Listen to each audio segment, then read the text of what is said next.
welcome to the Suburban On Air. It's a real privilege to have three very special guests to talk about something that's very important, an activity that's going to be taking place. I've been a big supporter of JDRF for many, many years.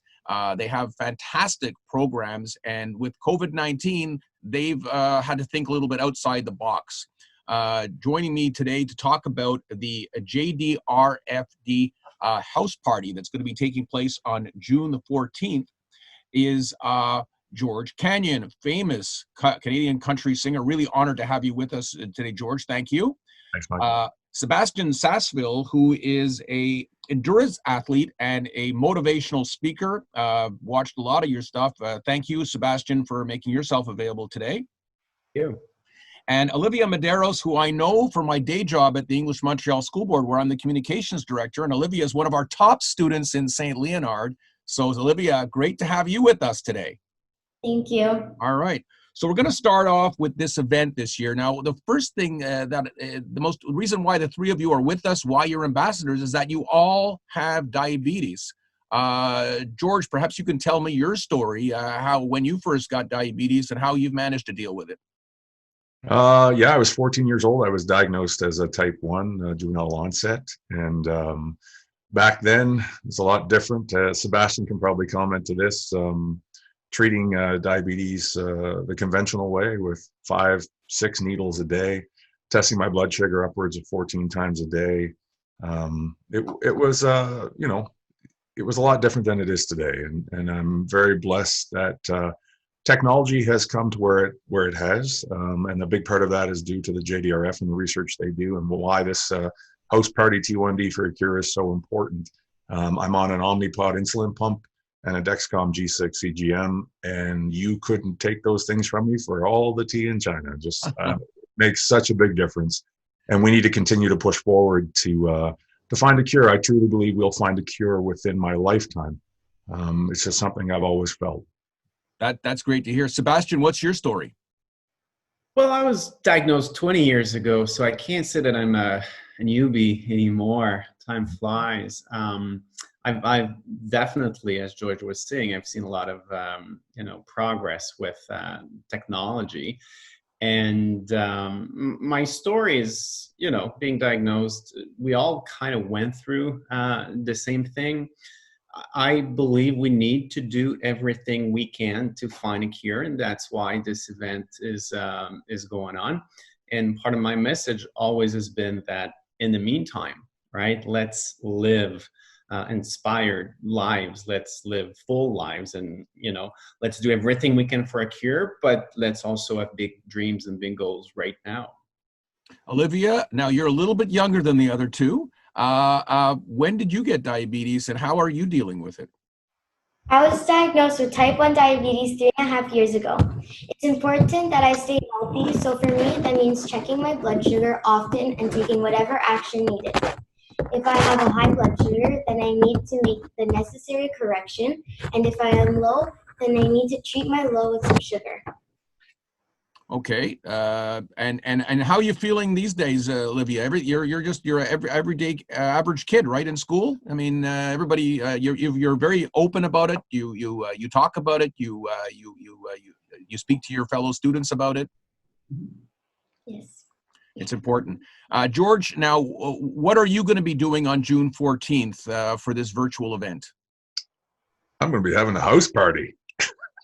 Same thing I've been doing since the COVID thing hit in my studio. We're going to have some fun. We're going to play some tunes. And I know Dave Prouton, the president and CEO of the JDRF, challenged me to shave my head. And well, I already got high and tight. Oh, okay. Nice and aerodynamic. So I won't be shaving my head, but I was going to shave my beard, but I couldn't handle it any longer. I felt like I was going for Santa Claus. So I'm not sure if I'm going to shave, but we're definitely going to have a lot of fun, and we've been getting all the fan base and everyone to get ready, because we need to all come together, especially during this time. You're based where, George? Just outside of Calgary, just south of Calgary, Alberta. Okay, and how's the COVID situation there? It's been a challenge for certain, especially in the Calgary region. But things are looking up.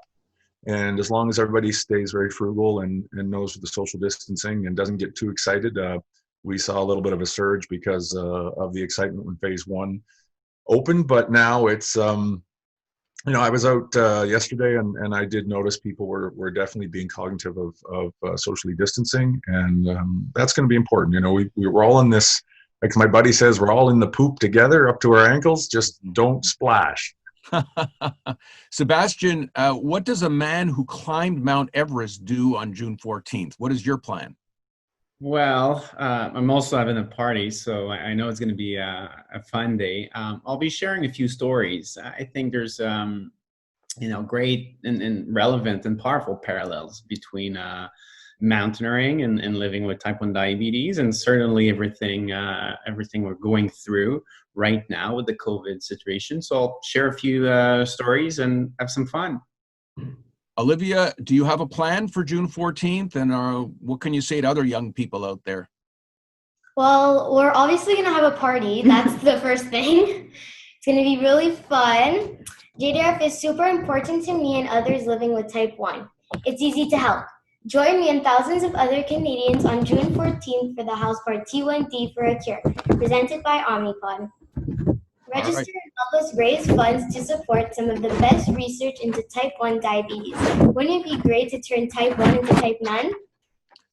I think you got it right on the mark, and you're a great spokesperson. Now, George, what's happening with the recording, with getting out there? I mean, how long are we going to wait with the social distancing to see a George Canyon concert with thousands of people in the crowd? Yeah, our industry is in a bit of a pickle for certain, and that's to put it very mildly. Management told me spring 2021, probably before we'll be able to gather like that and have a live show. So in the interim, we've been doing live shows on Sundays, which for the last 10 weeks have been a blast. I think I probably get more out of it because at least I'm getting to play music. But we're now having to reassess the new reality. And not just for the music business, for a lot of businesses that can't really go back to work. And it's kind of hard to believe we're living through something like this. I bet you never would have dreamed that this would occur, that the industry would just come to a halt. The whole world would come to a halt. Never in my life have I dreamt this one up. And what's funny, and Sébastien and Olivia can probably comment to this, the stress levels initially for me were very high as I went into panic mode. I mean, it's how I feed my family.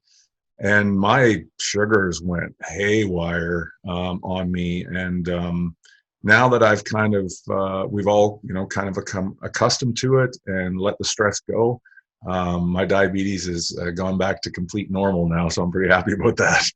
Well, that's good to hear. Sébastien, are diabetics more at risk regarding COVID if you don't be careful? I mean, are you taking extra precautions? Well, definitely, and I'm not an healthcare professional, but I know that people living with the chronic conditions such as type 1 diabetes are more at risk, from what I've heard. So I think to follow all the measures that have been put in place is our best bet, and we already know diabetes is kind of different every day. You can't take a day off.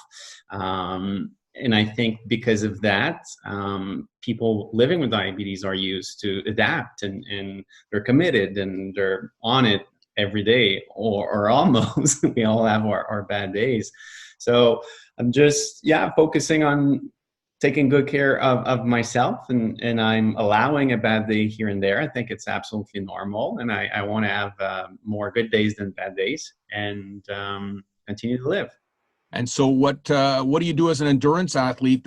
Maybe that's going to be allowed a little sooner than other things because it's a lot of individual stuff, right? Yes.